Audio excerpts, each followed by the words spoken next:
good evening mga kadogo. Tignan yung ulam ko. Hipon. Ang problema, naiinggit to, kanina pa ako binabantayan. Bantay na bantay.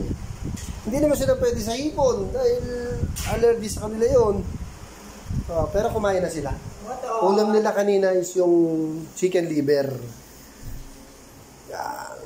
Okay, titira muna. Siya, makapaparami. Plus, calamansi juice. Saan ka pa? Koton? Ano? Nakakain mo na nga. Koton. Bantay na bantay ako ng ason to na abangan yung ulam. Hindi ka pwede doon kasi baka ma-allergy ka. May konti kang allergy, oh. Tingnan mo. Hindi pwede hipon sa'yo.